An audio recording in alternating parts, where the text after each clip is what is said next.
Good evening. Tonight is Thursday, September 26th, 2024. It's our regular scheduled 7 p.m. meeting.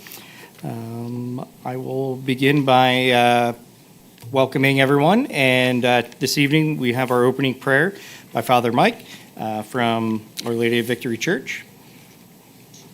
We could all stand.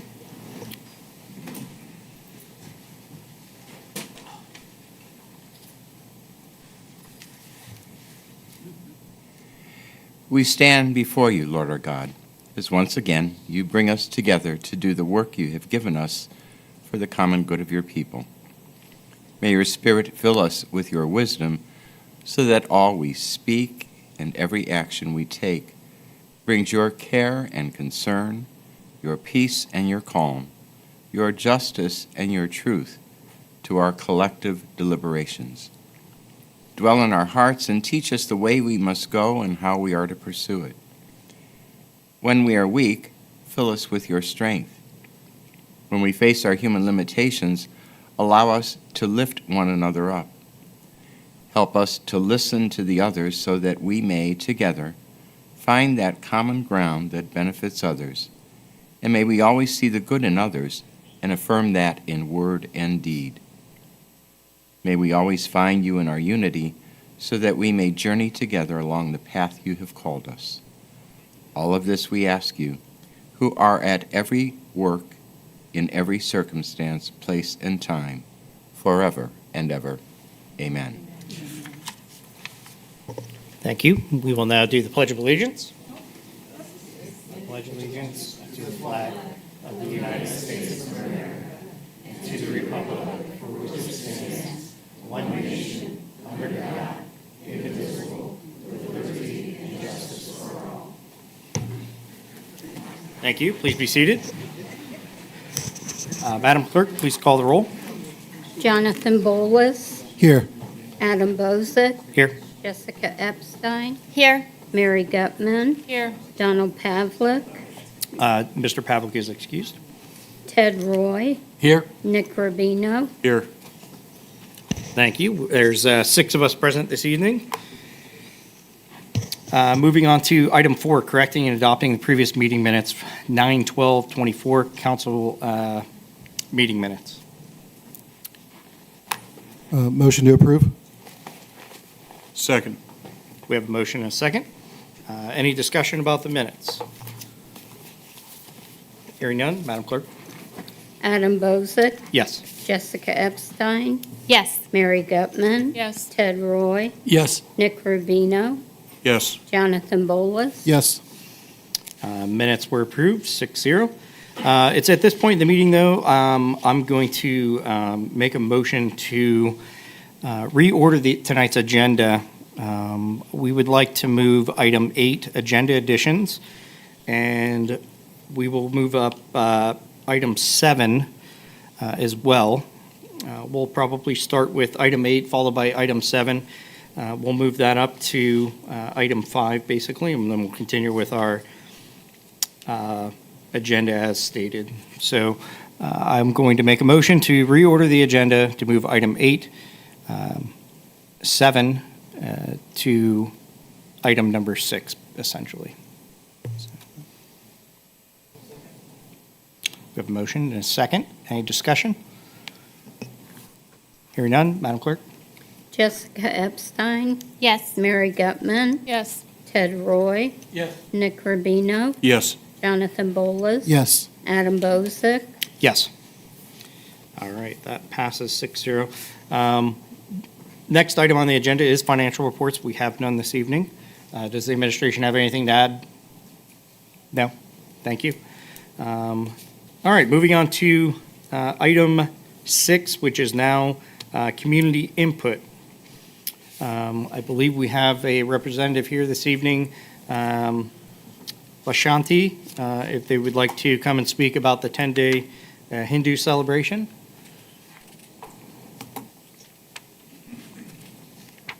No, not present this evening.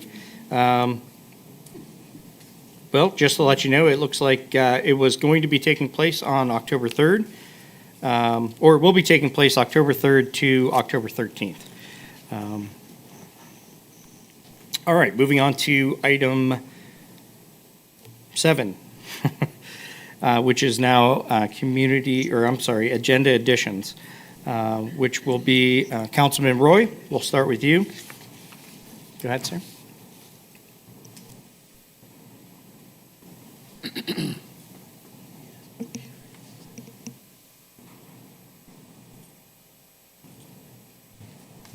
Thank you. First, I want to thank everybody for showing up tonight. All our meetings are very important, and we have some definitely important business to take care of tonight. It's my pleasure tonight to introduce one of our superstars from the city of Tallmadge. Her name is Toby Batista. We're going to give her an award of appreciation for the things that she has done over the years. And I do have a list of these, so be patient, it's long. She moved here in 1957. She's been married to her husband Pete for 68 years. They had 4 children, Debbie, Randall, Mark, and Peter. Back in her high school days, she was a rollerblade queen with the rollerblades. I'm sure you still rollerblade today, correct? 2 wheels? She was employed by B.F. Goodrich, where, believe it or not, she actually wrote the article and ad for the first tubeless tire for B.F. Goodrich. She worked to restore Town Hall to where it's at today and made it a national monument with the state of Ohio. She made tree festivals for the Children's Hospital. She formed a knitting group to make blankets for orphans in Haiti. Pete was the president of Tallmadge Little League, so you can tell the family really got involved. Toby would take all the uniforms home and wash them. Can you imagine somebody doing that today? She taught art in an Annunciation School. She was a volunteer 37 years at Firestone Country Club for the tournament. 11 years she sold real estate. She was on the City Appearance Committee, trustee of the Tallmadge Library. 12 years was assistant editor to the Tallmadge Express, writing like 3 articles per year. She won first place for creative writing, Lifetime Achievement Award recipient.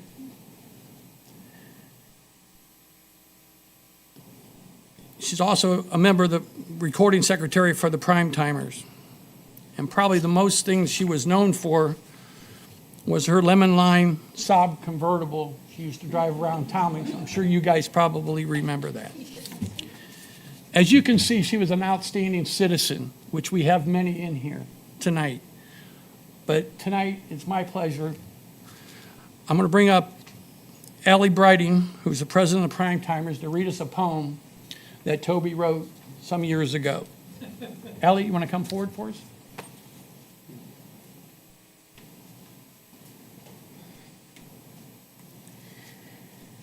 It's called Reflection by Toby. I'm really old and not the same. Many changes are to blame. All is not as was before. No more on knees to scrub the floor. Ceiling fans are full of dust. 8-foot ladders I can't trust. Wrinkled body, arms that shake. Lots of flab, for goodness sake. Swollen feet and ankles too. No more 3-inch heels on shoe. Aches and pains, falls and spills. Did I forget to take my pills? My bosom, which were once so high, are slowly inching toward my thigh. Thinning hair is such a pain as it goes sliding down the drain. Eyes are failing, hearing too. Bladder's weak, depends will do. One thing I'd like to know, where did my get-up choose to go?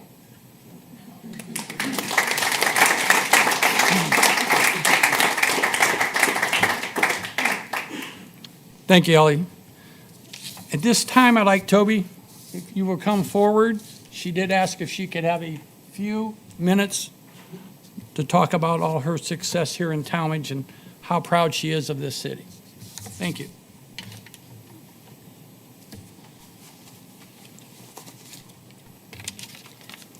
I have to say that I'm very honored to be here and also very humble. Volunteering isn't a new thing for me. I was born 1931 during the height of the Great Depression. We didn't call it volunteering. That was a big word. The word was helping out, because at that point, many, many people were desperate.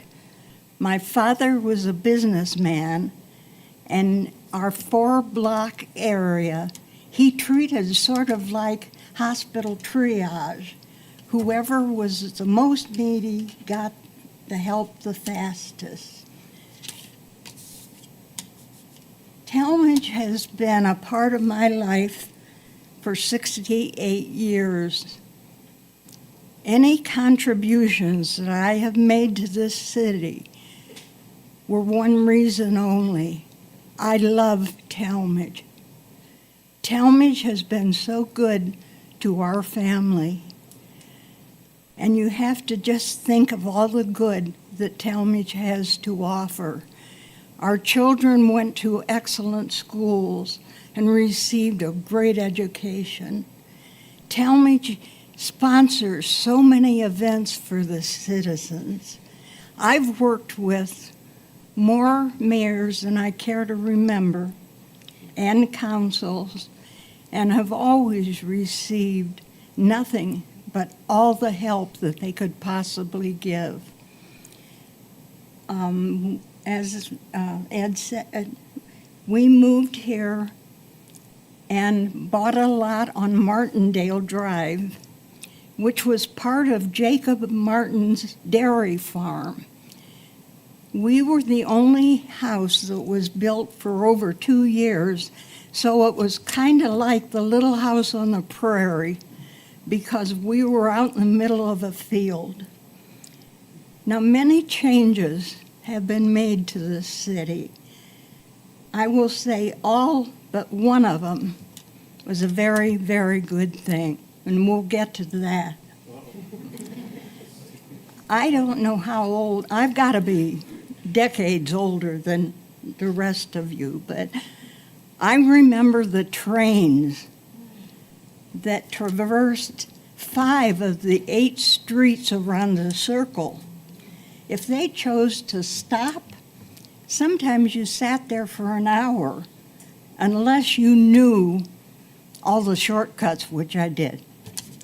One of the greatest ones was you went around the back of Bierce Lumber and Brickyard, and they had a service road that went from Southeast Avenue to South Avenue.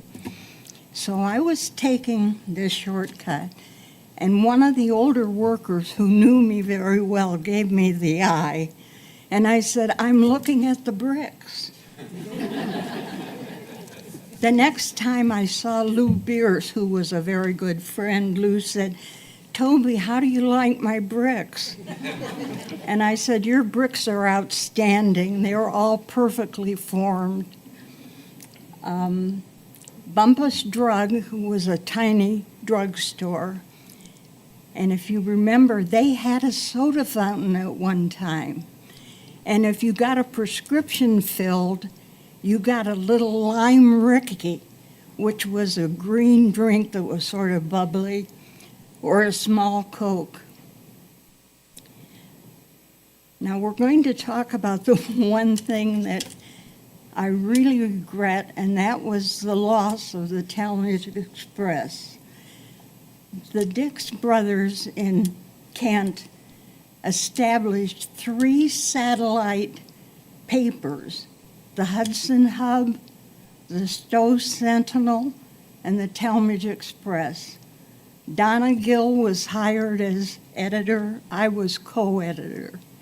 And for 12 years, we produced every Friday, free to every member in Tallmadge, a newspaper that was loaded. Every single page of that paper was Tallmadge. We covered sports, historical events, council, anything that went on in Tallmadge was covered in that paper.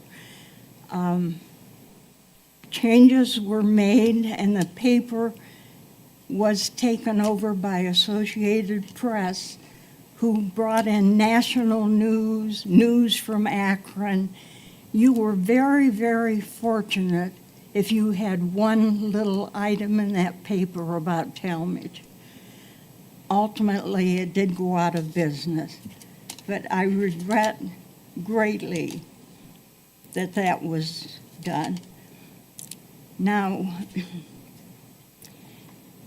one of the most proud things I have ever done in this city was the restoration of the belfry on the old town hall. It had been a dream of mine. I was president of the Historical Society for 8 years, and ever since I saw the picture, the old picture with the belfry, I wanted it back on that building. I went to the Ohio Historical Society in Columbus, and we were able to get a picture that was detailed enough that you could see every little curlicue on that belfry. And I brought it back to Tallmadge, and I approached the Appearance Commission, and I was a member of that commission. And they fought me tooth and nail because they said there was no proof that that belfry was ever original to the building. Now that's like waving a flag, a red flag in front of a bull, because I took off. I recalled that in one of the books in the safe, the ancient books, I had read something about the belfry. So I spent 2 full days at the town hall, opened the safe and went through all the old records. And in a secretary's book, and the secretary, they had the equivalent of your counsel. And that counsel determined that Mr. Ford, who was the contractor on the building, would be held X number of dollars because the second coat of paint had not been applied to the belfry, and that the bell was too heavy for the boards that were holding the bell. You bet at that next meeting, I beat it back to that commission, and I had the proof. They approved the belfry. We worked with Mark Gillis, who was the architect of Stan Hewitt, and he drew the plans for the belfry. The contract was awarded to Carter Lumber, and it was paid for by the Historical Society. In meeting with the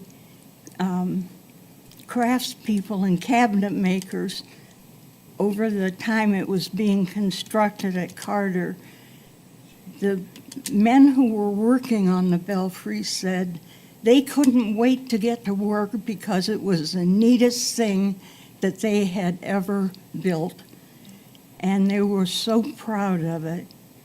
And it was the day that Hunter Hall brought their enormous crane free of charge and placed it on the building, I ended up looking like a raccoon with the mascara that ran with the tears when that went back up.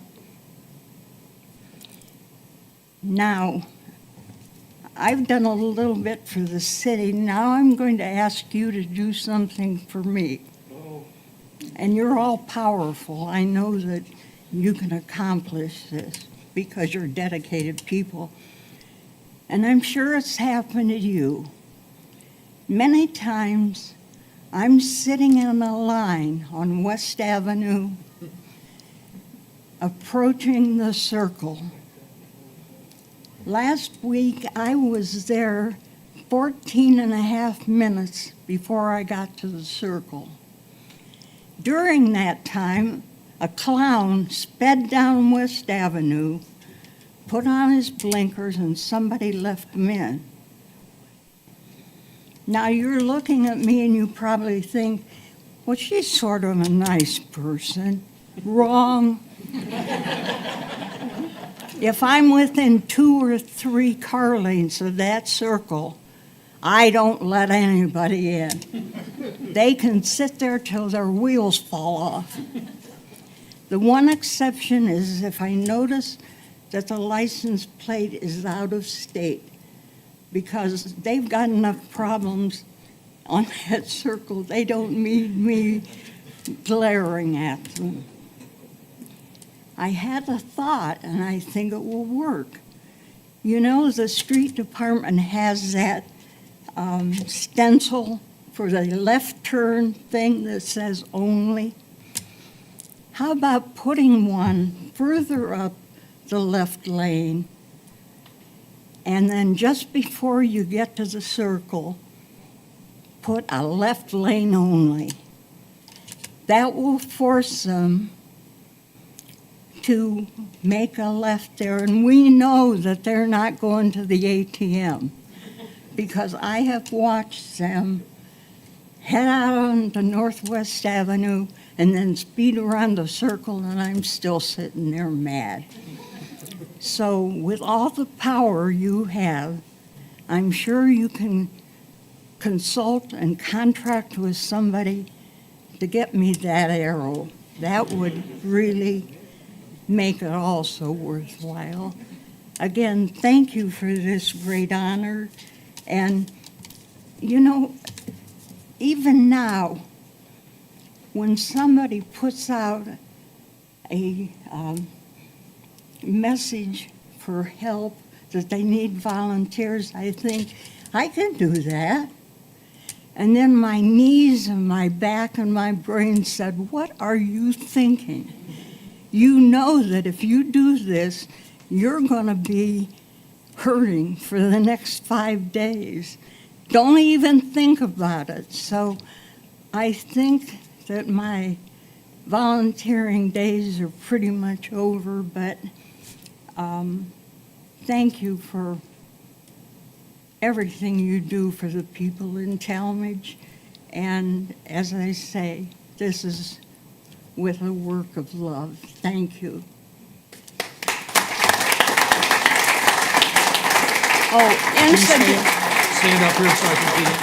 I'll present this to you. incidentally, I was not in the roller derby. I skated competitively, and it was figure skating. I got a bad report on that one. But anyways, Toby, it's my great pleasure from City Council and the people of the mayor and the city and all the residents here in Tallmadge. Congratulations on your accomplishment. Thank you, Ted. I appreciate it.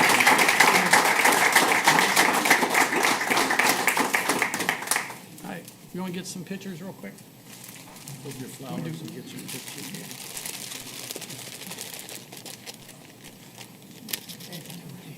Good job. Thank you. And I think we ought to all be proud that we have a lady in our city such as Toby. We ought to be proud Tallmadge citizens.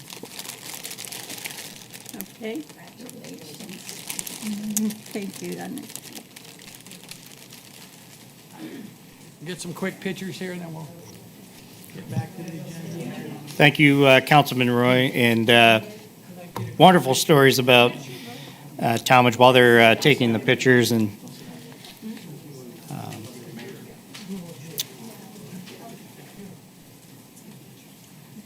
You need a second for that arrow. yeah, we do. Yeah, we might need that. I think our service director was taking notes. Hopefully, I think he was.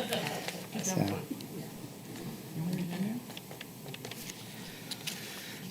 So in my haste to rearrange the agenda, I did forget that we needed to move up one other item.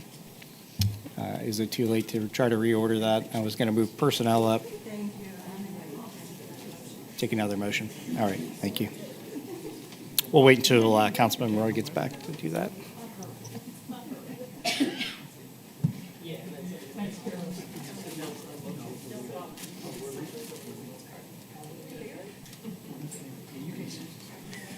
You don't want to sit through everything, do you? You don't want to sit through. She might want to make some changes. What ward are you in again? Thanks, buddy. No problem. PC Reed. Take care, guys. Thanks. Thank you. Again, thank you, Councilman Roy. So as I was saying, in my haste to reorder the agenda, I forgot to move up one other item. We were going to move up Personnel Committee, or I make a motion to move Personnel Committee to item, I believe that would be, if that's 5, 6, 7, this would be item 8, which would be personnel, and then after personnel, we'll roll into our public hearings. So I make a motion to move Personnel Committee up to the next item on the agenda. Second? We have a motion and a second. Any discussion? Madam Clerk? Mary Gutman, Yes. Ted Roy, Yes. Nick Rubino, Yes. Jonathan Bolles, Yes. Adam Bozick, Yes. Jessica Epstein, Yes. All right, motion passes 6-0. All right, we were going to roll directly into our committee for personnel. Councilman Bolles. Thank you. Good evening. I call Personnel Committee to order. Tonight, we have at first reading Resolution 2024-6. This is congratulating and recognizing Deputy Fire Chief Benjamin D. Stasek and providing for immediate enactment.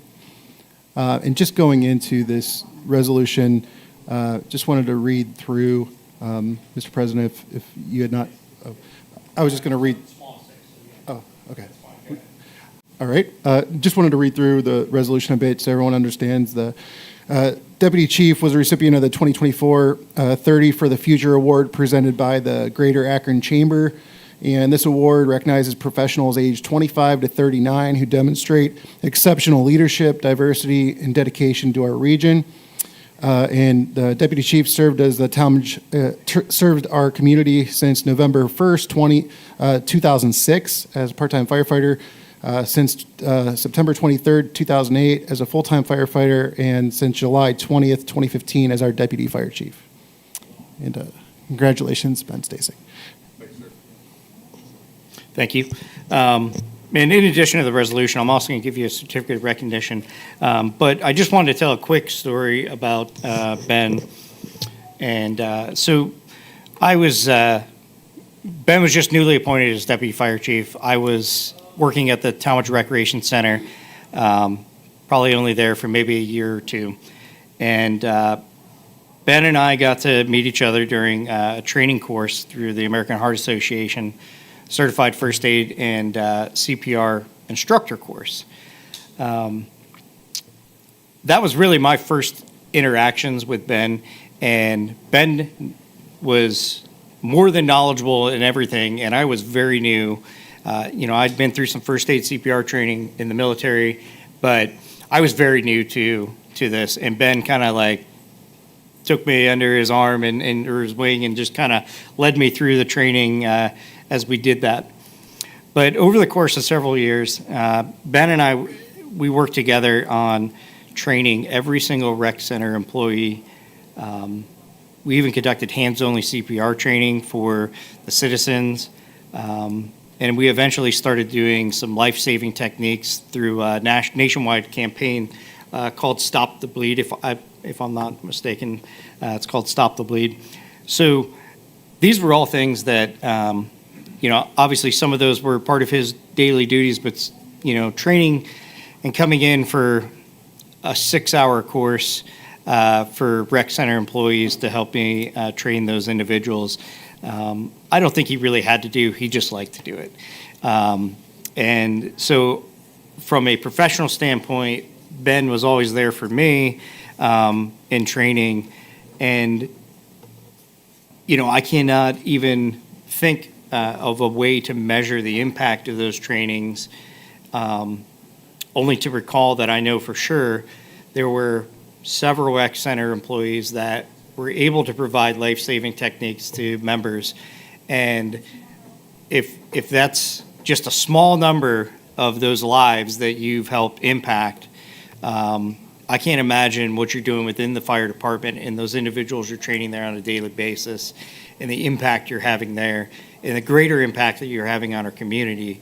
I just gave myself goosebumps just thinking about it, because it really does make you sit back and think about, even though we were having a great time teaching those courses, how desperately we needed them, and how much they really impacted our community. So obviously, we're recognizing Ben tonight for many accomplishments, obviously for the accomplishment for 30 for the Future, which is an award that's given to professionals in both public and private sector, for people that they stand out. And Ben is one of those individuals that stands out. When he walks in a room, you just kind of gravitate towards him. And, Ben's involved in a lot of things. He's, I believe he's helped coach youth football. He's volunteering. He's a member of the Tallmadge Rotary. And, Ben, you, sir, are a true community asset. But, we're happy to have you within the city of Tallmadge as well. So thank you, sir.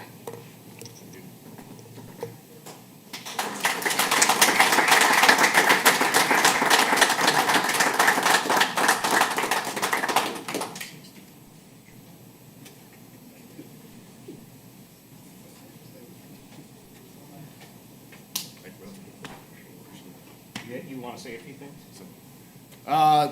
I can't thank council and especially Council President Bozick enough. Thank you, everybody. Can't do it obviously without the amazing team that's sitting back there, and I'm certainly not going to try to even touch the phenomenal Mrs. Batista that came before me in either speech or accomplishments within this city. So thank you to her, and it's awesome to be here tonight, not only receiving this, but behind somebody that sets an example like that. So thank you to her, and thank you very much to you guys. I appreciate it so much.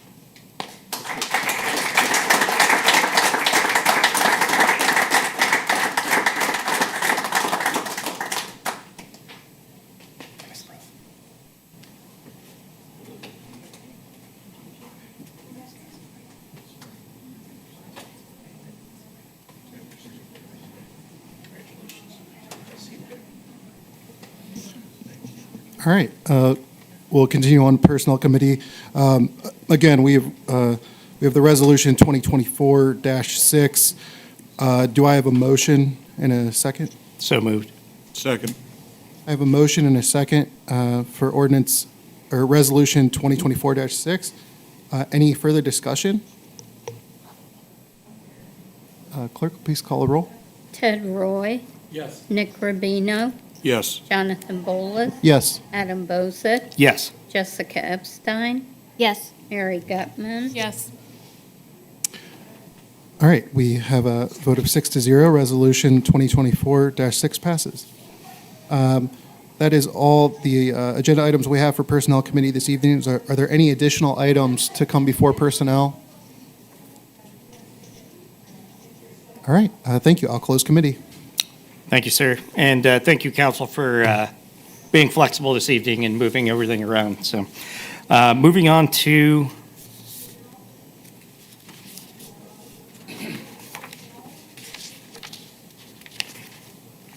okay. I lost my own place there. Moving on to our next item, which is our public hearings. And tonight we have two, which we will start with our Planning and Zoning Councilwoman Gutman. Excuse me, is there a point for public input? After our public hearings. Is it related to the two public hearings? No. No? So after we're done with the public hearings, our next item on the agenda will be I believe, is our community input. I wanted to say something, but I've got to pick up my kids and don't have time to wait for that to be over, so. We can let you, yeah, I please. just wanted my 2 minutes to. Yeah, by all means, sir. Just state your name and address. Name's Scott Silva. I live at 835 Penwood. Wanted to comment about the people next door to me at 825 Penwood. I was present, talked to council, it was probably over a month ago at this point. They're still there. When we met, council was very interested in being proactive and helping resolve this situation. Police presence kicked up, and we saw the activity there of visitors and stuff stop. That police presence has ended. I'm not seeing additional police presence at the property for a good 2 weeks at this point. Every time I think we're getting close to a resolution, something happens. Had the hearing scheduled for the eviction hearing was scheduled. Open Doors attorney pushed it back. She was too busy to make a 3-minute online court appearance. So that got pushed back a week. They show up, they find them, order the next step to happen. Open Doors dragging their feet again. And it's days go by before they take the next step and pay for the writ to be served. I'm calling Open Door. I'm emailing Open Door. The neighbors are calling and emailing Open Door, like, what's going on? Why isn't this happening? It finally happens. Like, great, next step. Bailiff posts this on the door. Days go by, nothing. Call the courthouse. Hey, what's going on? Oh, it'll be there soon.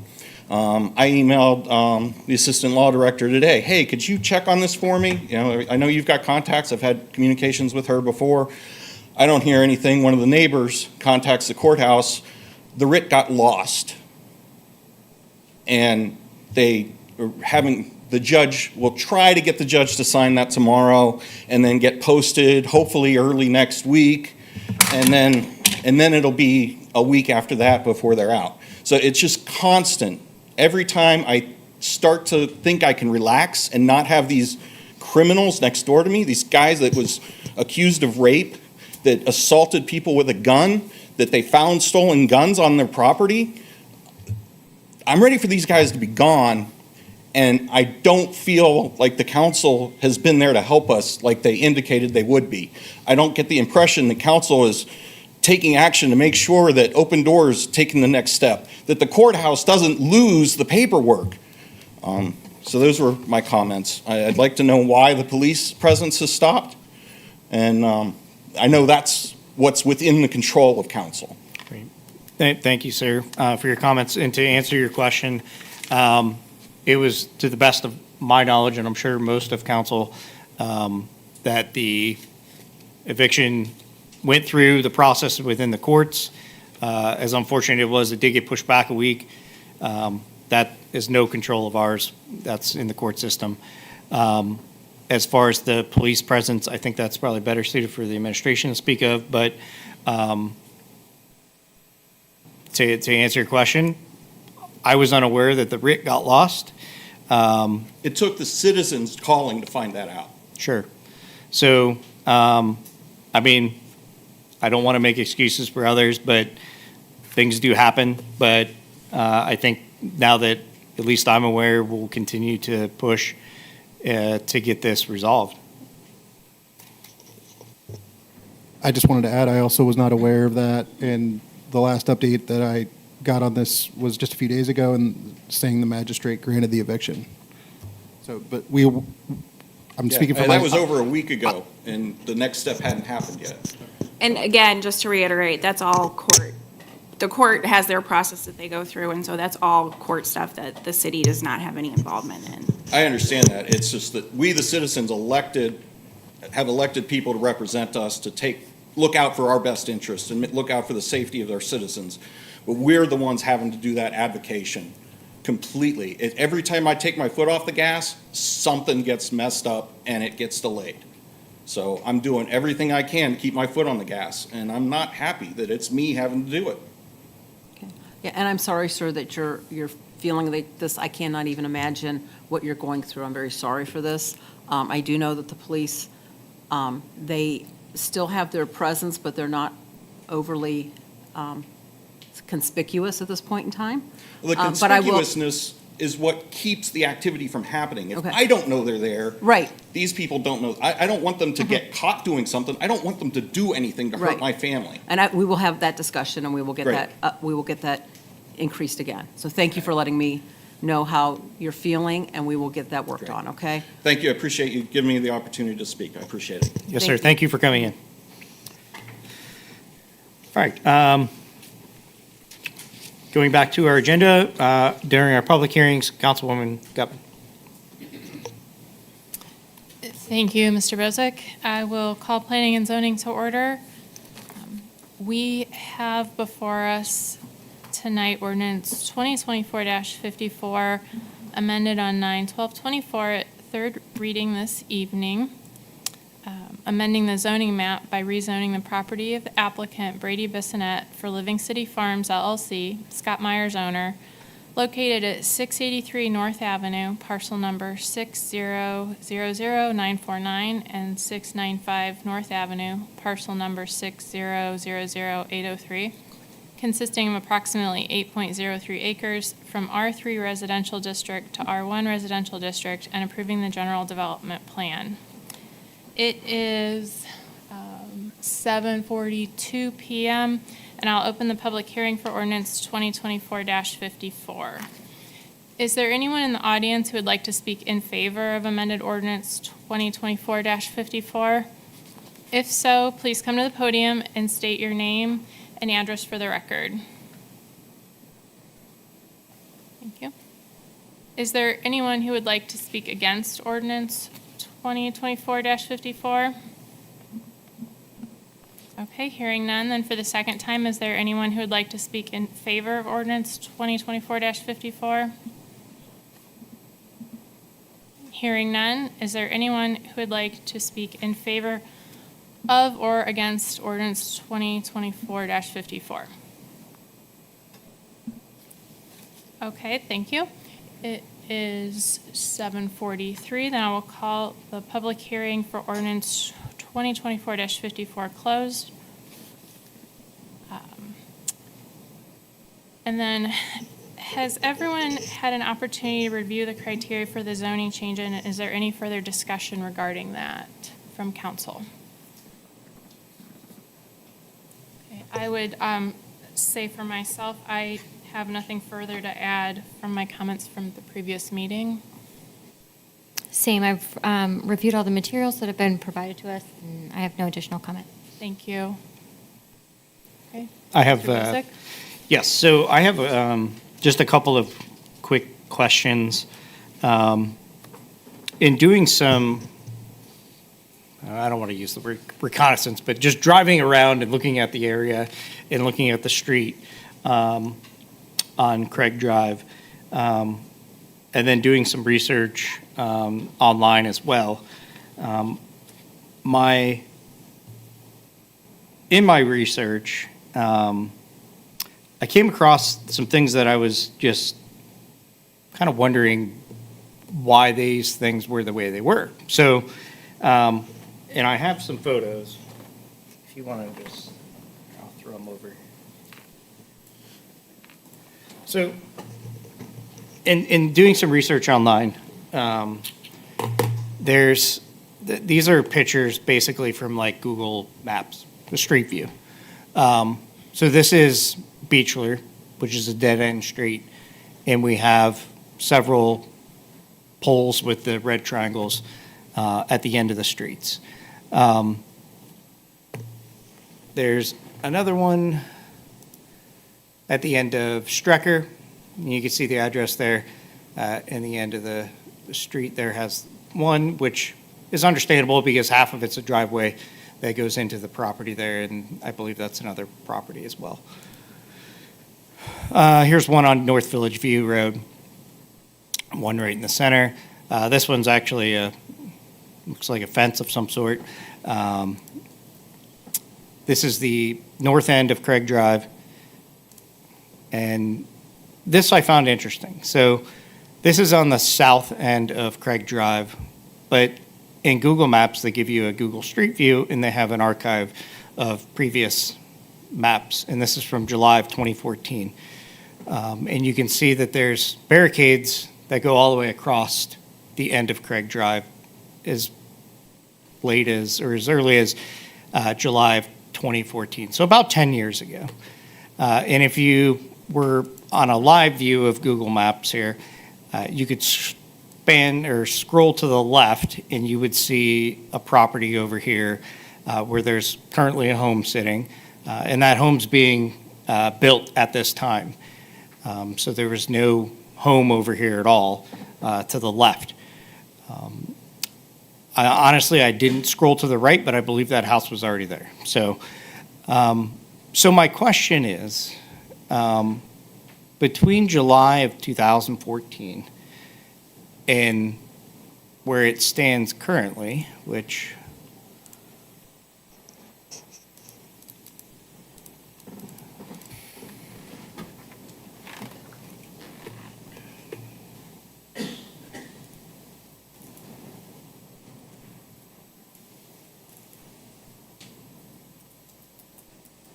well, for some reason, I didn't get that last picture in there.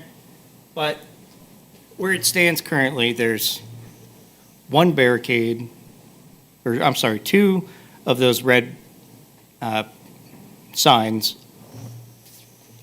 very far off to the left.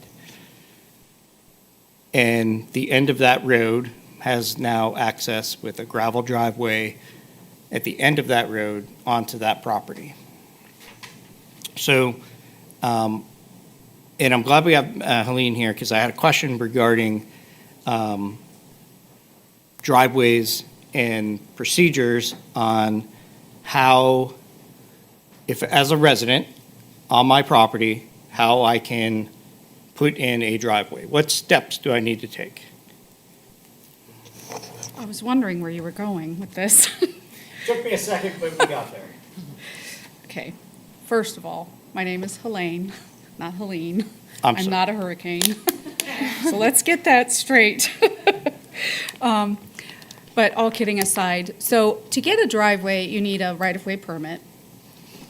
It is a simple matter of making an application, getting the approval from the service department, which includes the street department, and then there are inspections done, and a driveway can be installed, an approach can be installed. And for this situation, Scott Myers and Living City Farms applied for an approach off of Craig Drive, public road, onto their property, and were permitted to install this approach to the back area of the land. So that's pretty much it, and that was in I have the permit here, 2022. So that's when that changed. Does that answer your question? Yes. So in 2022, there was a right-of-way request. Permit was granted by the planning and zoning to give them access to the back of their property. Is that Correct. correct? Okay. Thank you. Sure.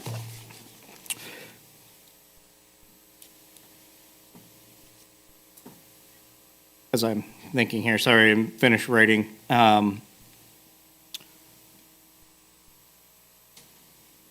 So my concern still stands as we had addressed at the last meeting with deliveries down a residential area onto the backside of this property. I feel that North Avenue is more than adequate for deliveries. And I feel that that is better suited for this property. I don't think that we should be allowing deliveries down Craig Drive. Gaining access, obviously, that went through the right steps to get the right of way and everything like that. That's great to hear. I'm glad that is the report that we're hearing tonight. So yes, I just want to go on the record as saying that I think that that is something that we should not be allowing as deliveries on Craig Drive. And I know I would certainly like to hear from Councilman Roy, because I know this is in your ward, and I would certainly like to hear your opinion of that as well, sir. Well, obviously, this is new evidence on this situation that we weren't aware of. I mean, they were approved. To me, it definitely changes the whole situation, I would think. I'm not an attorney, but they were awarded to be able to do that, and they were given permission to do that. I don't think anybody here on council was aware of it, or it would have came up. But if they got approval to do that, I think we got to, maybe possibly, I hate to do it, but we got to relook at this because they were given permission to do it. My thing as Ward 1 council is we're being told that these are smaller trucks. My worry for my residents in my ward is bigger trucks are going to come through early, late, who knows what, if they have permission to do that, and they're going to upset the residents. And it's always a tricky situation when you have a business right in the middle of a residential area. And my vote was to make sure I protected my citizens, of the people in my ward. That's how I voted, but to me, this definitely puts a big twist in it because they were given permission. Now we're going to take permission away from it once they were already given that. I don't know. That's a tough one, guys.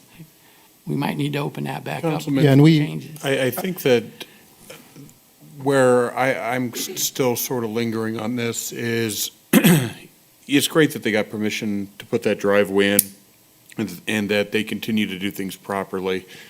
That driveway was approved as R3 zoning, correct? And now they are reapplying to R1, which changes it to more of a commercial agricultural zoning. So it's not commercial at all, so they're agriculture, they have to limit it to just agricultural use or the residential use. And if I could answer that as well, is that right-of-ways are determined on districts. The right-of-way is a infrastructure that is put on a property. And I think Public Service Director Rohr could probably echo that as well. So that is, a driveway approach is a driveway approach. So, and for the record as well, we have never received any complaints off of Craig Drive. These deliveries have been made, so no complaints have ever been received. So I just wanted to put that on the record as well. Additionally, I think when it was discussed with planning and zoning, the reason why that condition never showed up on that at all is because for the same reason, they didn't want it to grow or become more prevalent than it had been. So that's why they put that condition in there for the intermittent deliveries, was to just try to make sure there's some check and balance on that so that it's not increasing beyond pretty much what it is exactly now. So. And just wanted to also add in, had a chance to meet with the law director and Ms. Hussing Friday on this in a little bit more detail. And just a point of order as well. So last meeting, we did vote to amend the ordinance. So if there's any changes to that, it would require 4 votes to remove the amendment for the original recommendation, and then it would take a supermajority of 5 votes to change the recommendation again. Did I state that correctly? Right, if it doesn't match what the planning and zoning, what came Right. out of planning and zoning, you have to have it, the And- 5 votes. And as of last meeting, the amendment, if I'm saying this correctly, was to allow intermittent deliveries by exception in review from the Planning and Zoning Commission. Well, it just said planning and zoning, so it would be the planning and zoning administrator is how we, Administrator, because there's yes. really not a mechanism for the commission to be able to do that. Yes, so, again, just reiterating that, so all of council understands the process that we're considering here. Thank you for that clarification, Mr. Bolus. I'd also like to add that I just would like to make sure that we're consistent with other requirements for other R1 properties and within Tallmadge don't have such a requirement. And I understand that, this is within an R3, but I think we want to make sure that we are not creating a precedent or doing things that down the road, we're just opening a can of worms we don't want to get into. So I personally think that the compromise we came up with at the last meeting, I am satisfied with. myself, especially given that we have not had complaints or concerns from the residents surrounding. Any further thought? Madam Chair, I just have one question. So during a right-of-way permit, can you walk us through the approval process for that and what steps that goes through in order for that to be granted? Councilman, they had to meet our city standards, and so they had to put in a pretty good-sized base drive, and we went out and inspected that when that was done, and they met all our, inspections, so they were good. So there's no council approval, there's no planning and zoning commission recommendation on any of that? No, you guys, we'd be doing this every week. Sure, I right, mean, There's houses going up and driveway aprons going in all over. right. So I guess,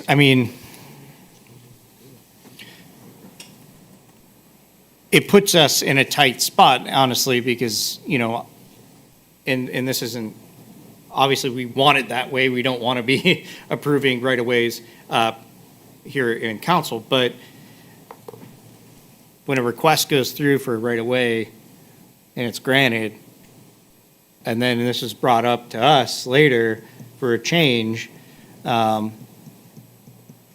just as Councilwoman Gutman said, we don't want to set a precedence. I also don't want to set a precedence that we end up creating this issue elsewhere in the city. There are several other dead-end streets that Already have driveways on them. do have some driveways on them, but Martindale, Lois Lane, it's, right, they're all. there's a couple on there each that with I cul-de-sac. could see We have them. becoming an issue, though, with it being Strecker, it goes, with a non-residential driveway is what I'm referring to.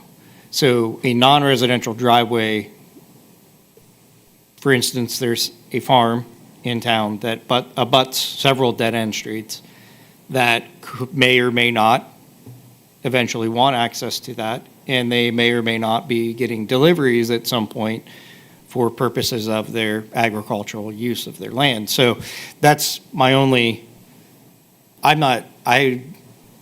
there's a lot of what-ifs in there, but just as you stated, you don't want to set a precedence. I also don't want to create a potential issue in the future. I would just guess that the people who want to create agricultural uses on their property is probably fewer rather than more. Where we're maybe have to deal with this is not going to be very common, but that might just have to be something that we cross that bridge when we come to it if it happens again. I don't know that this meeting is where we can resolve that, though. I understand your point, but, in the here and now, as far as this ordinance goes, I feel like, we have a good solution for it. Any other thoughts on that aspect? I kind of agree. We got it where they can still, with permission, get the runs and do what they need to do, right? Because of what we added at the end about, they have to get approval to be able to come in and do that. So as long as they get approval, we added that in to give them, right? Then so they should be able to, it keeps them under control. Like I said, because my worry is they start bringing bigger trucks in, but right now, they have permission, they just have to let the city know that they're going to be coming in there and doing that, right? So we should be good with where we're at, I would think, Okay, right? I think so. Madam Chair, I have one question for our law department. In doing this, putting a restriction, the city's been granted a right-of-way so they can access their property. However, we're now putting a restriction on that, essentially. From a legal stance, are we creating a bigger problem than, we need to? Or that's, you're allowed to put a condition on that as part of the rezoning process. They have to have the general development plan, so as part of the general development plan, you're approving both, together, and so allowed to access that drive, but only with permission and in limited capacity. That's basically what that would mean. Okay, then. Seeing no further discussion, could I have a motion to pass ordinance 2024-54? I'll make the motion. Second. Thank you. We have, Can you please state it, a motion to approve? I'm sorry, a motion to approve ordinance 2024-54. We have a motion and a second. Any further discussion? Oh, a point. Go ahead, no. I was just going to say a point of order. Ms. Raver, can you walk through the approval process, how many votes, everything like that for us, please? Because you have deviated from the initial recommendation from planning and zoning, you will need 5 votes to approve it tonight. If you don't get the 5 votes, then it will remain on the agenda, or you could take another vote this evening if you wanted to do that as well. If you, the alternative would be to potentially, I mean, there's a lot of different routes that we can go, so based on that. Okay. You, Madam Clerk, please call the roll. Oh, wait. Was I'm there sorry. another I was point? just I'm gonna- sorry, I Mr. was- Bolus. I was going to just ask if the property owner had any input since last meeting in all of the various discussion on the intermittent deliveries and, hopes to obviously expand the business, if that would have any, impacts on this flow of deliveries or any alterations to that plan. Since the last discussion we had, there was a lot of debate, if you want to call it that. So appreciate you being here again. I just would like to get your take on since the last meeting. Yeah. And if you can just state your name. Brady Bissonette, 48350 Road, Stowe, Ohio, 44224. I actually brought my head farm manager to add better and greater detail answer, everything revolving Craig Drive, since he's been the one facilitating, hey, what do we need access there? What do we have? So I'd like to invite him up to answer this in great detail, more than my understanding, so. Hello, my name is Richard Johnson, 2755 Mall Avenue. As Brady stated earlier, we have very infrequent deliveries that come there, and one of the other big concerns that might not have been thought about is that the traffic is very bad on North Avenue. Our parking lot or our driveway is about, say, 50 feet up from where there's a soccer field where they have parking, and a lot of times people don't stop or won't stop if we're trying to have deliveries get pulled in there, and that even causes more congestion on North Avenue.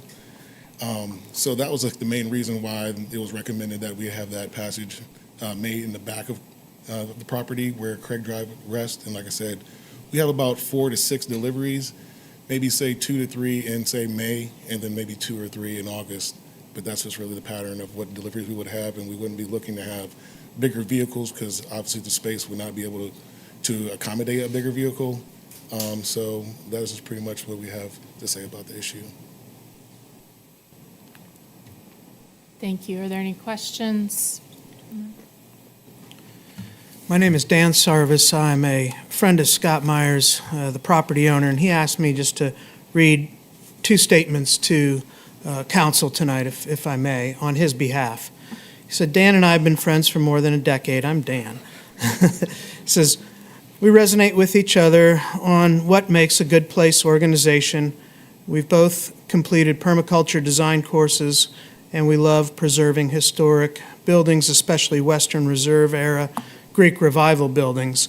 Dan is a longtime board member of Cascade Locks Park Association who manages and cares for the Mustill Store and House, 2 beautiful Greek Revival gems on the towpath trail near downtown Akron. I asked Dan to read a statement from me about the Living City Farms property. Any answers he has to any of your questions, I trust implicitly. That's generous of Scott. I love my years living at 695 North Avenue with my daughters. They loved exploring our 5-acre backyard and barn with their friends. I loved being absorbed by the land as I trimmed the front hedges and with handheld hedge clippers and mowed the yard front and way back with a walk-behind mower. So I guess Scott's saying he's intimate with the land and loves it. We had 5, now 6 acres of both open and wooded space inside the city limits, 5 minutes from Chapel Hill and 5 from Tallmadge Circle, depending on the time of the day. I decided that I always wanted it to remain open and wooded green space and to be used as a demonstration of regenerative agriculture in a suburban setting. I had no idea how to accomplish this since I was not a gardener, let alone a farmer. Years later, I was able to persuade Living City Farms to bring their regenerative agricultural practice to this property. This work fulfills a dream I've had since the late 1990s. I hope our council members are just as excited as I am to have a small working regenerative farm, albeit small, inside the city limits and fronted by an 1840s farmhouse from the Western Reserve era, beautifully restored by Pano and Associates to historic district standards. I hope someday Living City Farms will be seen as one of the very cool features of our city. In closing, I would ask you to approve our zoning change request so that our work can continue. Thank you. Thank you. Are there any further questions from council or other discussion? Okay, thank you. Any other comments? Thank you, gentlemen. Okay, then, seeing no further discussion, Madam Clerk, please call the roll. Ted Roy, Yes. Nick Rubino, Yes. Jonathan Bolus, Yes. Adam Bozick, Yes. Jessica Epstein, Yes. Mary Gutman, Yes. Thank you. Ordinance 2024-54 is passed 6-0. Okay, congratulations. Okay. Okay, moving on. We also have ordinance 2024-55 amended on 9/12/24, third reading this evening.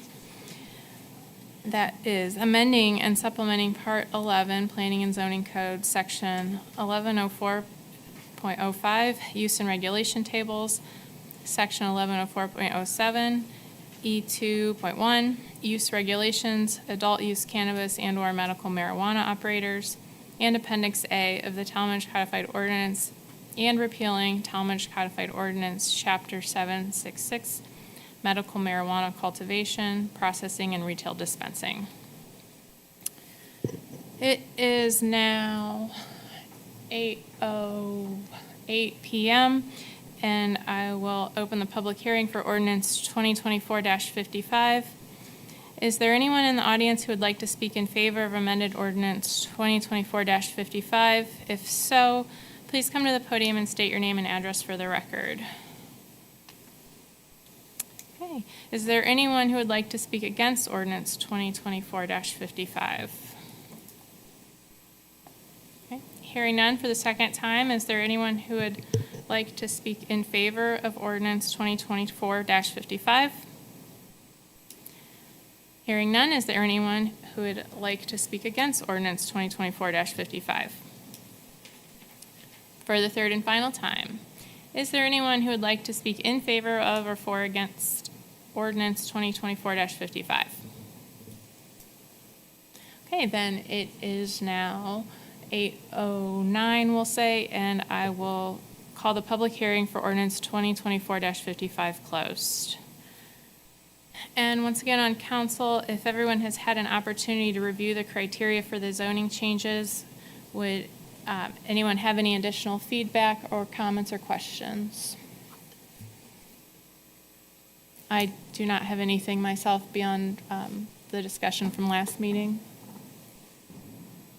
Madam Chair, I just had one, in reviewing the track version, and I didn't know if this would be necessary, because I think we all know what a fire, police department, and city hall is, but if that needed to be listed out in the definition section of the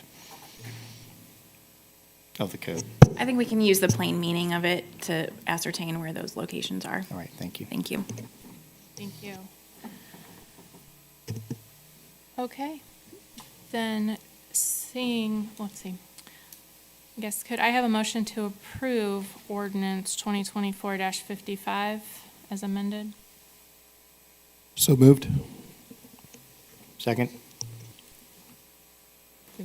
Thank you. We have a motion and a second. Any further discussion? Okay. Madam Clerk, please call the roll. Nick Rubino, Yes. Jonathan Bolus. Yes. Adam Bozick, Yes. Jessica Epstein, Yes. Mary Gutman, Yes. Ted Roy. Yes. Thank you. Ordinance 2024-55 is passed 6-0. Okay. Is there anything further for planning and zoning this evening? Okay, I think we'll close committee. Thank you very much. Great job this evening. We will be moving on to our next item, which would be reports of the administrative officers. We'll start with the mayor. Thank you very much this evening. Just want to make council aware that, as I've stated in the past, the city of Tallmadge has partnered with Eastern Power and Gas, which is called Eastern P&G, as the new supplier in Ohio for our gas aggregation. They'll provide gas services to the city, and the natural gas aggregation program will be charged at a fixed rate of 3.85 per MCF. So it's a slight increase from what we're enjoying right now of 3.73 per MCF. This rate will last for 24 months, starting in November of 2024, which would be the December billing, and it go through October of 2026. Rates are very volatile right now, and we were able to lock this in pretty early in order to keep that rate down. You may have read in the paper this past week that Enbridge Gas recently asked the PUCO for a 16% increase in their distribution charge. This is a separate increase from the 3.85% MPF that, from Eastern P&G. So Eastern P&G, the $3.85 per MCF, that is for the actual charge of the gas, but Enbridge has a distribution or a transportation charge. So Enbridge is asking the PUCO for an increase in that. 16%, in my opinion, seems pretty high. I don't know where it's going to end up, but it could be about another $10 more per month than what we're enjoying right now. So just to let everyone be aware that that transportation charge, that distribution charge is separate from the aggregate. That's not something that the city can control at all. But we were able to keep the actual cost of the gas pretty low for our city. West Avenue Public Engagement Meeting was a success. Feedback from the online survey has been extremely positive for the overlay and a limited neighborhood overlay on the north side of West Avenue, where the commercial property is adjacent to residentially zoned areas. The online survey closes Tuesday, October 1st. And if you want to find that page, you could go to our website and go to the Planning and Zoning section, or you could just search Tallmadge West Avenue overlay, and it'll take you right to it. If you have not already taken the survey and put your input on that, we would ask you to go ahead and do that as soon as possible. Tallmadge's annual electronic recycling event is scheduled for Saturday, October 19th from 10 to 2 o'clock at the Tallmadge Rec Center. Trick or treat scheduled for Thursday, October 31st at 5:30 till 7 o'clock, and residents are asked to turn their porch lights on if they're participating in trick or treat. This morning, I attended the annual State of the Zoo address. There's a lot of exciting things coming to our area from the Akron Zoo. And as everyone should know, that the month of September is Summit County Community Appreciation Days. So it's a special invitation to residents of Summit County to enjoy the zoo for free. So there's a couple more days left. Please take advantage of that. I think I'm going to do that on Saturday. That's end of report for me. Does anyone have any questions? Hearing none, thank you very much. Thank you. Moving on to our Director of Administration. Good evening, Council, President Bozick, Councilman, members. Just a few updates tonight. Farmers Market has been a great success this year. There's 2 farmers markets left, October 3rd and October 10th. So highly recommend for those residents who haven't been out there, take an opportunity to go out there for our last 2. We've continued our economic development process, not only with the West Avenue overlay, but with business retention and expansion visits. Since the last council meeting, we've had 2 with Tallmadge Health and Rehab and the Alignment Shop. The budgeting process continues. First reading of the ordinance is scheduled on October 24th, and the council work session is scheduled for November 6th, based on that timeline I sent everyone over a month ago. Just a quick update on union negotiations. We continue to negotiate with the Teamsters. Our initial date set with the International Association of Firefighters. We have notified, we've sent the CERB notification to the Fraternal Order of Police, Ohio Labor Council, for both patrol officers and sergeants and lieutenants.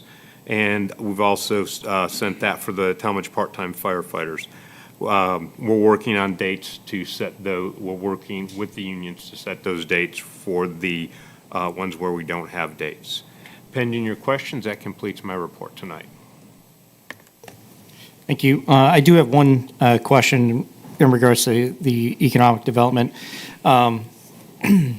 When we partnered with Insight, we had discussed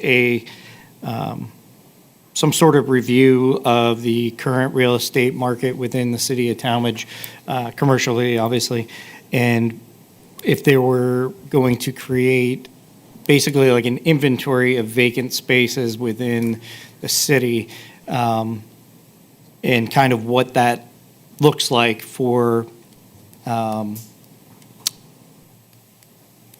being able to steer businesses into those areas, or how do we better utilize those spaces.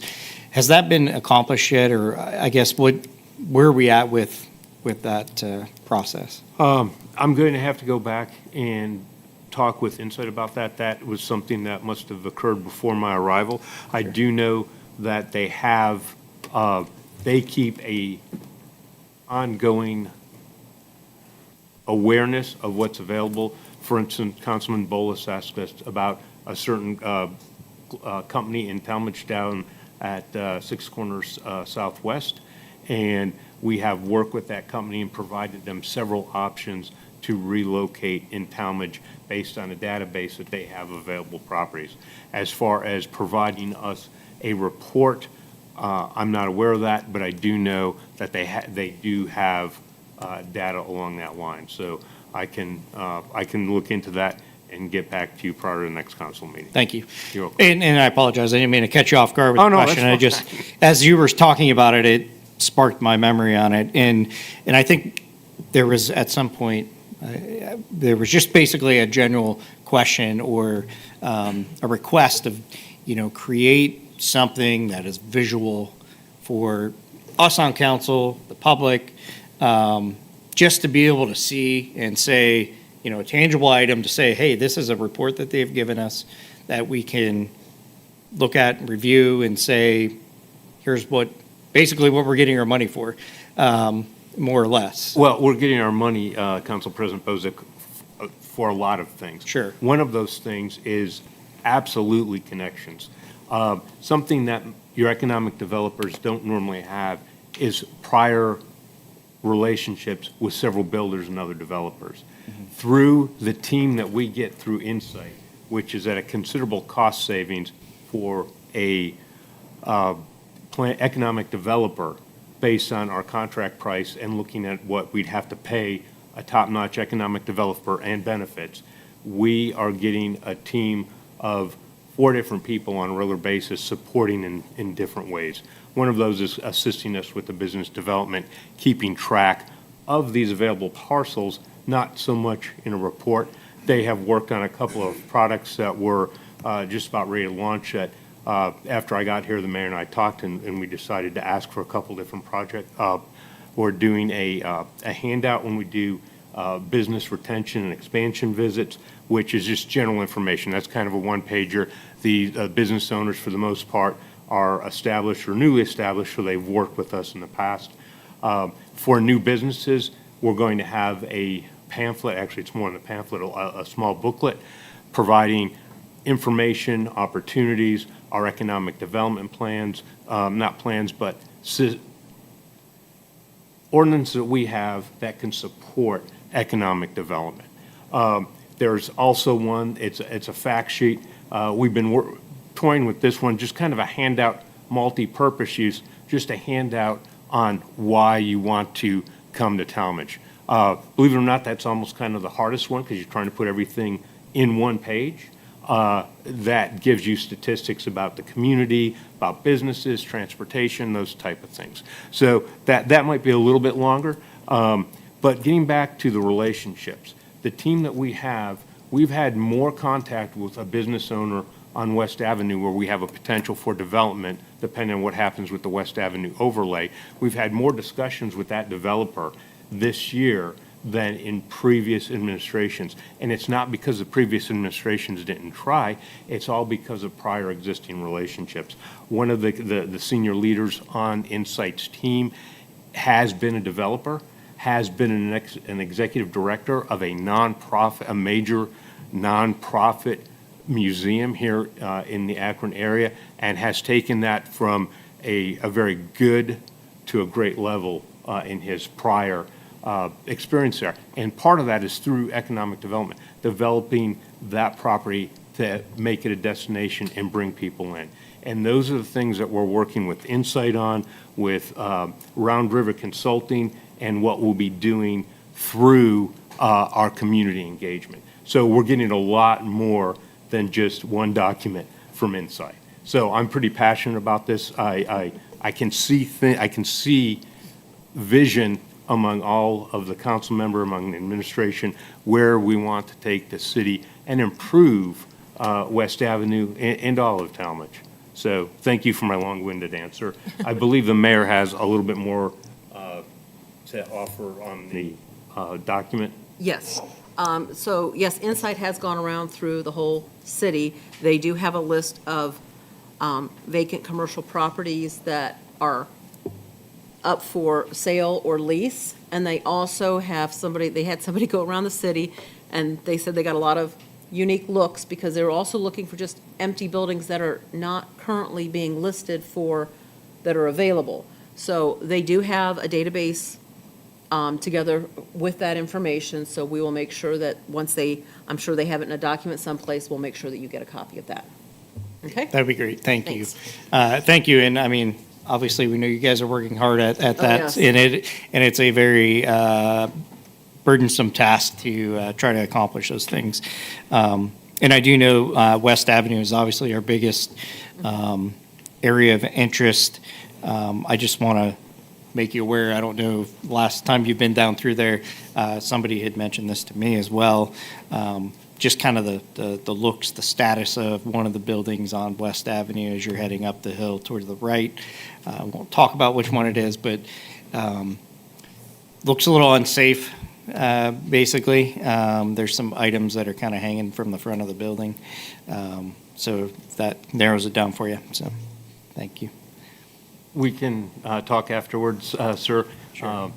Just one other item of note you may have seen, ABC Automotives has temporarily closed down. We've reached out to the owner to get a status, and to actually Insight did that at our request, and also to see what future plans they might have for that building, and see what opportunities the city might be able to offer to other businesses.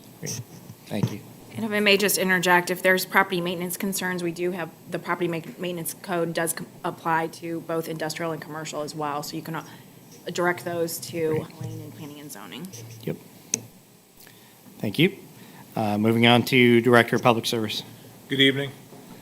I just wanted to bring up a couple things. The Tallmadge Fall Festival is October 12th, 1 to 5 at the Tallmadge Rec Center. Would like to thank the sponsor, Spielman, for it. Sue, can you go down one? Oh, right there. So also we're doing your, so there's the Fall Festival.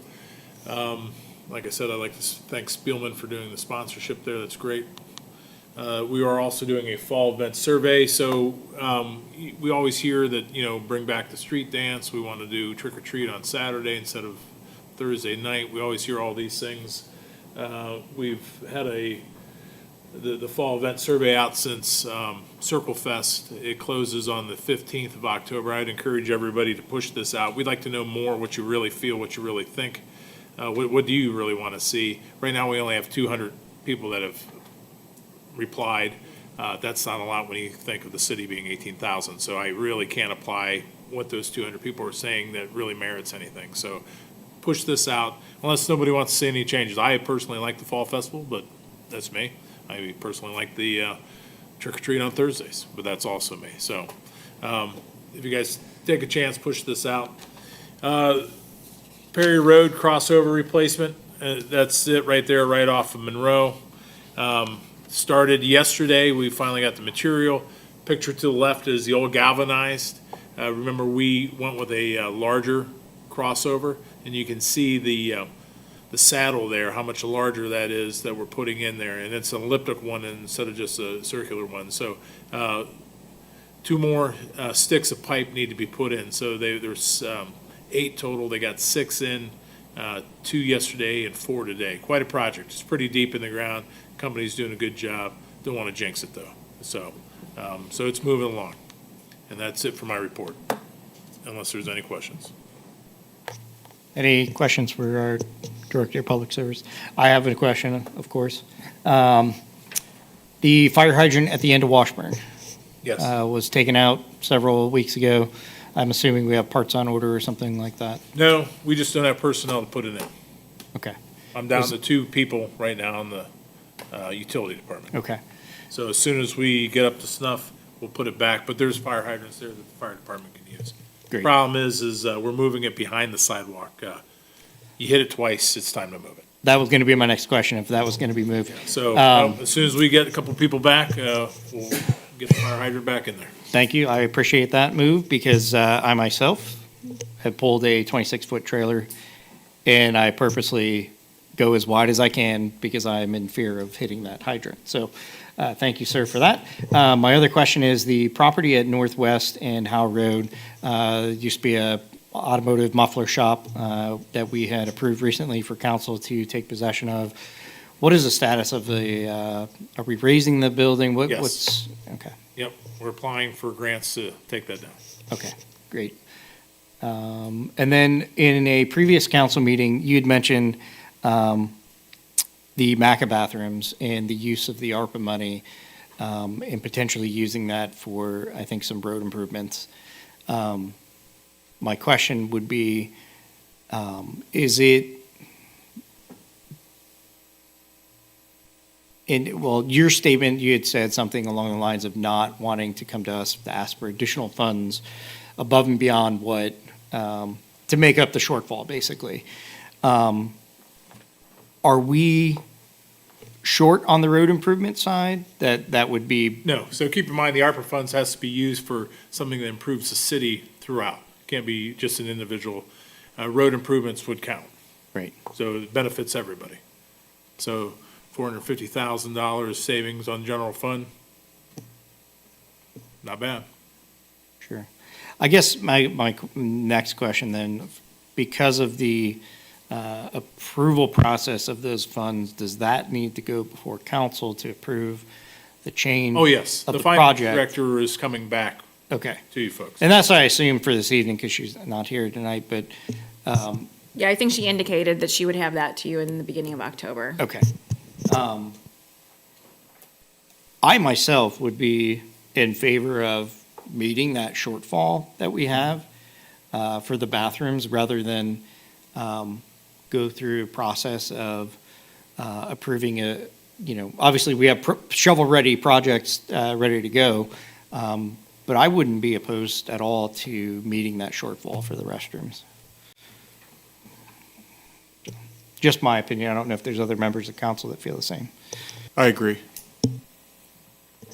I've been thinking about it, and I feel ever since you brought up people having to cross that parking lot, to get to the bathrooms, I've been worried about that being an accident waiting to happen. And having that grant money, knowing that we probably won't put a bathroom there if we don't do it now. I would be in favor of meeting the shortfall. As painful as it is to spend the money, I think that it's worthwhile to do so.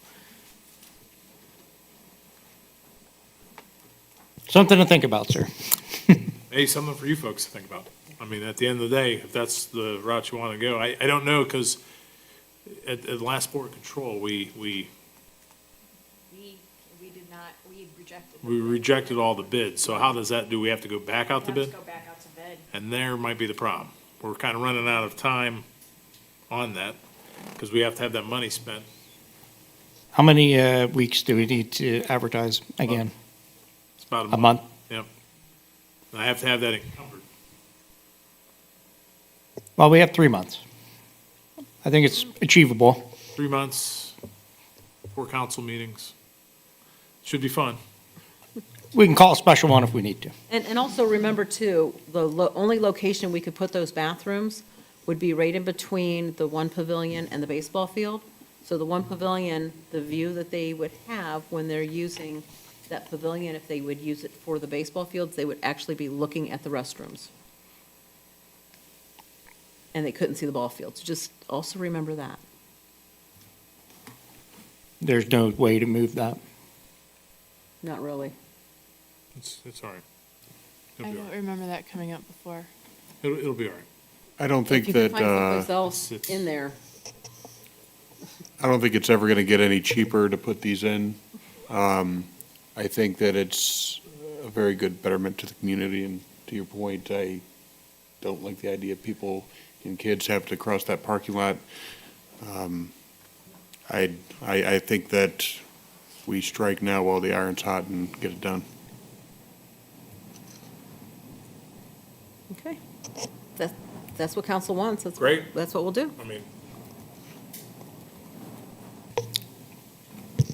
Any other comments from council? Does that require a vote, or? I got to come to you. You'll have to have new ordinance, I got so to come back to you next week. I have a feeling All right, I there just might mean be, like directionally, there will have to be new Yeah, ordinance either okay. way, all right, thank you. so. Well, then I would make sure that we pass that ordinance at first reading. That's what I was If getting we could expedite that for the next meeting. Yeah, I think, well, either way. So I don't know if the finance director will have both of them available, so either one could be passed at first reading if necessary. Understood. That might be what we would do.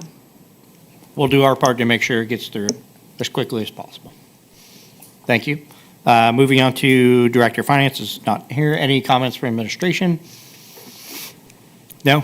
Director of Law? Thank you, I have no report this evening. Thank you. Moving on to reports of standing committee. This is our show now. We're on it. We've already done planning and zoning. Moving into finance. Councilman Pavlik is absent. Councilman Bolus. All right, good evening. I call the Finance Committee to order.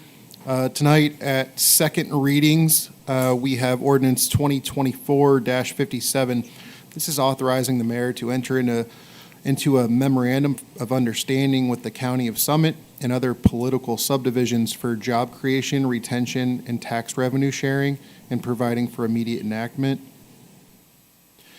Are there any comments or questions from council or administration on this ordinance? This is at second reading right now. It is something that we have been part of for several years. It's just a tax sharing agreement that we have for job creation, tax revenue sharing. Mrs. Gilbride did talk about it last meeting as well. So it also gives us points when we apply for grants from the Ohio Public Works. If you have any questions, that's fine. Like I said, it's at second reading. We do have to have it signed before October 1st, so we would like second reading adoption.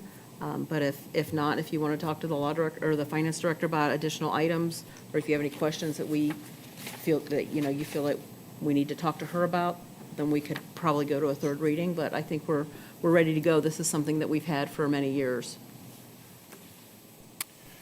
Yeah, I mean, just in looking at, I mean, this is a 20-page document. I know I've had a chance to read through it a few times. I still have some questions. I was planning to schedule a meeting this week. I apologize I wasn't able to do that. But before I go into those, anyone on council have any additional questions or comments on this one? I just had one comment. I just researched the memorandum of understanding that was passed by the county council. It was at a vote to 10-0, 10 yeses, 0 yes, there are 0 no's. I'm okay with passing this memorandum or this ordinance. So just my input. Yeah, my questions were mostly based on like the idea or the concept of the departing business versus the community receiving the business and getting into some of those thresholds, payroll thresholds, Right. Work from home thresholds. There was just, a lot of granular detail in there. And again, I apologize I wasn't able to schedule a meeting this week to talk through that. Yeah. And a lot of these changes that were made were to vet out the work from home, portion of it, to put some limits on, payroll and stuff like that. And it cleaned up the document a little bit from where it had been in the past. So, I mean, if you would like to schedule an appointment with the finance director, you can, but it's a good document, it really is. I have a question. You said this is, should be signed by October 1st. They're asking for it to be done by October 1st, yes. What would be the consequence of not doing that? It will be fine. It would be retroactive to Yeah, October it'd just be 1st up. whenever we actually adopt it. So That'd be fine. you're welcome to give it another reading tonight. Thank you. That's what I would, as vice chair, that's what I would suggest. And I'll get on the calendars. Okay, thank you. I just had one question. How does this relate to, because this is encompassing Summit County, how does this work for our JED, considering that it's on the border of both The Summit? JED's in Portage County, so it does not. So it would be, any business that moves into there would not be part of this agreement, correct? Because it's in Portage County. Because it's in yes. Portage. Now, any business that moves out of that area, It's not an agreement between Summit and Portage County. It's just a Summit County agreement. okay, Mayor, thank you. do you anticipate any shortfalls with the city's plans in the West Avenue overlay and the growing that you guys are going to try to be accomplishing there? That we might lose more than we gain on this, just with growing that area that fast? Or do you think it'll pretty much balance out and we should? I don't think. Be a win-win. I don't think that this ordinance will affect anything that we're doing on West Avenue. Okay. I mean, so we're trying to attract businesses, that is true. Yeah. But the development that we're looking at, we're not looking to get rid of any of our businesses that are there currently. We're trying to attract businesses, and the Well, type of businesses would be new businesses, not like having Well, come and from that another, was my question. community. With us trying to attract businesses, are we worried about sharing that revenue during a big growth period in an area like that? Or do you think it's all going to balance itself out? It ends up balancing itself out. Okay. And like I said, for as long as when I was on council, for the 12 years that I was on council, I think for the last 10 years, we've had this agreement in place, at least for the last 10 years that I was on council, so, and I don't know how much it's even affected. If you would want to get like actual numbers, you'd have to talk to the finance director as to the actual numbers that. we And, may and be I'm looking at expended or the received. memorandum of understanding, just as an overview. There are tiers to this. Right. There are tiers for annual payrolls that are more than 3.5, annual payrolls that are less than 3.5 million. And it looks to be a 3-year agreement for the ones that are under 3.5 million, a 5-year agreement for the ones that are over 3.5 million. And it is tiered in such to go, for example, the 5 years, 50, 40, 30, 20, 10%. So I think overall, it would be better to receive 50% of that revenue in an area that we're receiving nothing for 1 year and so forth. So I think overall, it does make sense. We obviously still somewhat benefit if we have a departure from our city. But I think our ultimate goal is to not have that. Exactly. And to continue to grow Tallmadge and to continue to, bring in more business. So, Right, and be business friendly. yes. Okay. All right. So we'll give this a final reading. Any other additional items to come before the Finance Committee? All right, I close the committee. Thank you. Thank you, sir. Moving on to Safety Committee, Mr. Rubino, or Councilman Rubino, I'm sorry. Thank you. I call Safety Committee to order. The Safety Committee deals with disaster services, communications, fire, and paramedics, police, and health. We currently have no legislation tonight before us. Does anybody have anything for Safety Committee? Hearing none, I close committee. Thank you, sir. Moving on to community issues, Councilman Roy. Community issues tonight. Community Issues Committee deals with Parks and Recreation, Civic Affairs, and liaison between Council and the Recreation Board and Intergovernmental Affairs. Tonight, we don't have any legislature. Is there anything else anybody would like to add? If not, I will close community issues. Thank you. Moving on to public service, Councilwoman Epstein. Thank you. I call Public Service Committee to order. The Public Service Committee deals with streets, highways, sidewalks, buildings, and improvements, water, sewer, electricity, gas, energy resource, recycling, waste, and trash. We have before us this evening first reading of ordinance number 2024-61, authorizing the mayor to advertise and solicit for bids for citywide trash and recycling collection, to enter into a contract therefore, and providing for immediate enactment. The sponsor is Director of Public Service Rohr. Do you have anything to add to this? It's hard to believe it's been 5 years next June. And Yeah. the reason why I'm asking for this now is I'd like to go out to bid in December, and if the trash hauler changes, that'll give them ample time to switch out the carts. I mean, so they would have to order those carts, and with 6,000 residential places, it'd be quite a bit. So that's why I'm asking for it now. It doesn't have to be passed tonight. It can go 3 readings, but I'd like to go out to bid by December.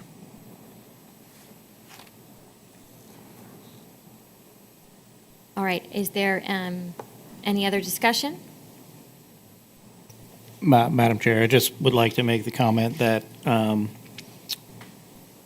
think this would be a welcome change if we decide to select another company, or if another company comes in lower. I've received not many complaints, but several over the last 5 years that are less than favorable.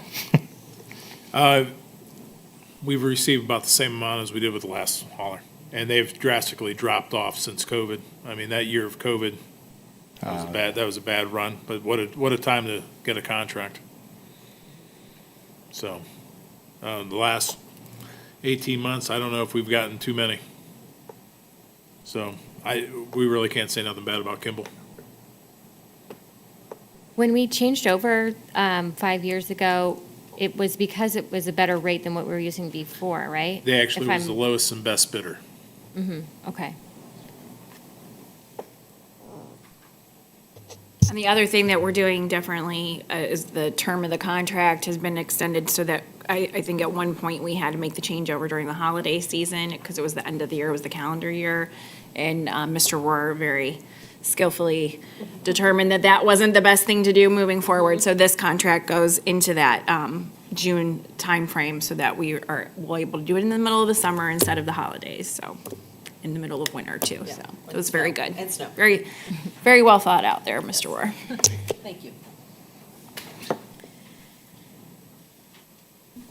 All right, is there a motion, or do we want to leave this at first reading?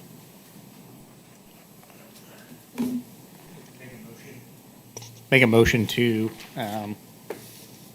approve ordinance 2024-61 at first reading. Okay, we have a motion and a second. Is there any further discussion? All right, Madam Clerk, please call the roll. Jonathan Bolus, Yes. Adam Bozick, Yes. Jessica Epstein, Yes. Mary Gutman, Yes. Ted Roy, Yes. Nick Rubino, Yes. Ordinance number 2024-61 passes with a vote of 6-0. Thank you. You're welcome. That concludes our readings of ordinances and resolutions. Are there any additional items for the Public Service Committee this evening? Hearing none, I close committee. Thank you. Moving on to our last few items here, we have reports of special committees. Our Council Operations Committee, Mr. Bullis. Nothing new to report.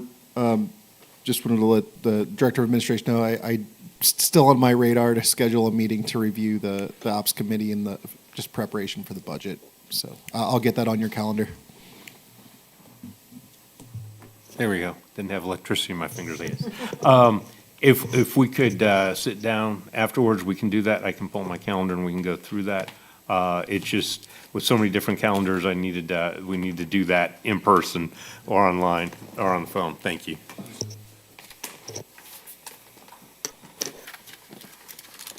Thank you. Keep turning my page here before we're ready. The last item, any other announcements? Council, administration? Hearing none, I'll entertain a motion for adjournment. So moved. Second. You can't motion and second at the same time. All right. We have a motion and a second. Madam Clerk? Adam Bozick, Yes. Jessica Epstein, Yes. Mary Gutman, Yes. Ted Roy, Yes. Nick Rubino, Yes. Jonathan Bolus. Yes. All right, thank you. Great meeting tonight. The time is 8:47, and we are adjourned.